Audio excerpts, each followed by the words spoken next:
제가 수업 첫 번째 날, 쉬폰 케이크를 만드는 날이었다. 선생님께 사전 설명을 듣고 재료 계량에 들어갔다. 첫날이라서 팀원 전부 다 완전 오합지졸이었다. 쉬폰 케이크 반죽은 계란 흰자랑 노른자랑 따로 반죽하는 거라서 먼저 흰자랑 노른자를 분리해줬다. 근데 분리하던 도중에 팀원이 노른자를 깨버려가지고 흰자를 모아둔 볼에 노른자가 아주 조금 들어갔다. 아주 조금밖에 안 들어간 거라서 노른자를 계량 스푼으로 건져내려고 했는데 선생님은 시험장에서 이러면 그냥 시험 포기해야 된다고 했다.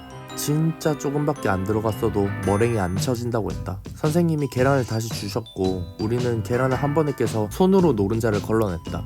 이 방법이 훨씬 쉽고 빨랐다. 절대 흰자에는 노른자가 0.00001%라도 들어가면 안 된다. 계란 분리를 다 했으면 노른자를 깨서 설탕 A랑 소금을 먼저 넣고 풀어준다.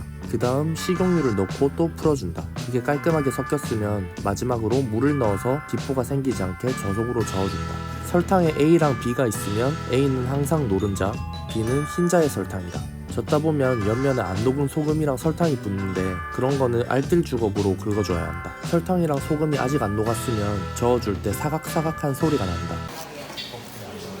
볼 바닥에 손가락으로 긁어봤을 때 설탕이랑 소금이 느껴지지 않을 때까지 저어줘야 한다. 따뜻한 물수건을 볼 밑에 받쳐주는 것도 한 가지 방법이다. 절대 휘핑하면 안 된다. 휘핑을 하면 기포가 생겨서 쉬폰 케이크가 만들어지다가 주저앉을 수도 있기 때문이다. 다 섞였으면 밀가루랑 베이킹 파우더를 넣고 섞어줘야 한다. 밀가루랑 베이킹 파우더를 채로 걸러주는 작업을 해야 되는데 사실 그건 맨 처음에 했었어야 되는 작업이었지만 우린 늦게 했고 채도 잘못 가져왔다. 밀가루 채치는 도구는 따로 있다. 동영상이 중간에 끊겨서 섞는 과정이 날아갔다. 우여곡절 끝에 노른자랑 밀가루, 베이킹 파우더를 넣고 저어줬다. 이때 알뜰 주걱으로 볼 밑부분이랑 옆부분을 뒤집듯이 섞어줘야 한다. 이유는 역시 기포가 생기지 않게 하기 위해서다.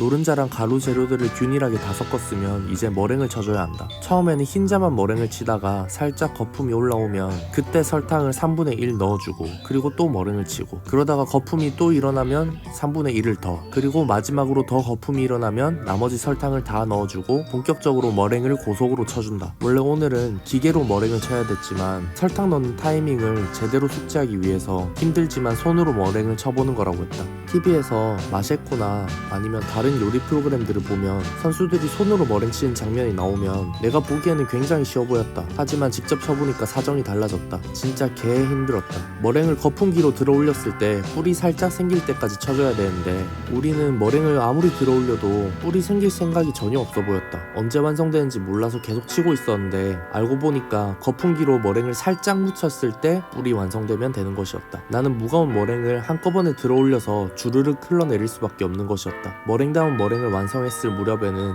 내 팔은 거의 너덜너덜해졌다. 분명히 잘 치는 요령이 있을 텐데 머랭이 완성되고 나면 저속으로 가볍게 저어주면서 기포 안정화를 시켜준다. 머랭을 치느라 어쩔 수 없이 생긴 기포를 작게나마 만들어주는 작업이다. 그리고 나면 이제 아까 만들어준 노른자 반죽이랑 머랭을 섞어준다. 이때도 역시 알뜰 주걱으로 기포가 생기지 않게 옆면과 밑면을 긁어서 뒤집어주면서 섞는다. 반죽이 손에 다 묻어서 느낌이 좋지는 않았다. 균일하게 다 섞였으면 이제 비중을 재본다. 비중 컵에 물을 꽉 채워서 무게를 재고 그 다음에는 반죽을 꽉 채워서 무게를 잰다. 이때 반죽을 컵에 담고 알뜰 주걱으로 깨끗하게 수평이 되도록 깎아준다. 그리고 반죽 무게에서 물 무게를 나눠준다. 그랬더니 우리 비중은 0.46이 나왔다. 요구사항에 나와있는 비중은 0.4에서 0.5라서 우리 조각 굉장히 잘 나온 거였다. 그리고 쉬폰팬에 물을 뿌려서 이영제 처리를 한다. 그리고는 짤주머니에 반죽을 넣어서 팬에 잘 분배해준다. 이때 짤주머니에 구멍을 크게 내줘야 된다. 작게 자를수록 짜는 압력이 커져서 비중이 올라가기 때문이다. 비중이 커지면 쉬폰이 잘 부풀어 오르지 않는다. 근데 우리 조는 구멍을 너무 작게 뚫어서 반죽을 짜는데 시간이 오래 걸렸다. 짜는 동안 분명히 비중이 많이 올라갔을 것이다. 4개의 팬에 반죽이 균일하게 잘 들어가는지 확인하기 위해서 난 무게를 재보려고 했는데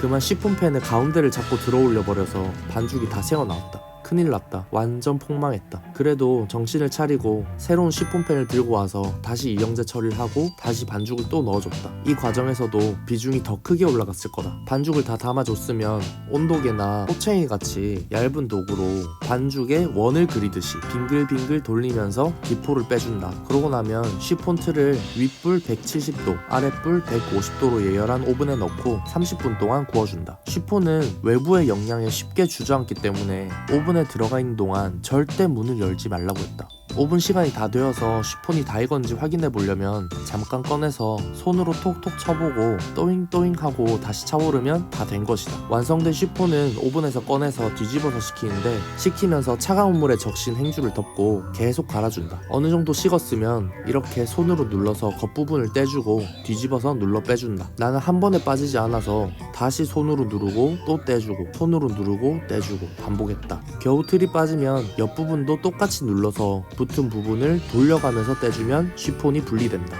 아마 우리는 짤주머니로 짜는 과정에서 비중이 높아져서 조금 낮은 쉬폰이 되었을지도 모른다. 그래도 기포는 크게 생기지 않아서 주저앉는 쉬폰은 없었다. 이렇게 쉬폰이 완성됐다. 오늘은 처음이라 부족한 점이 많았지만 점점 나아질 거라고 생각한다.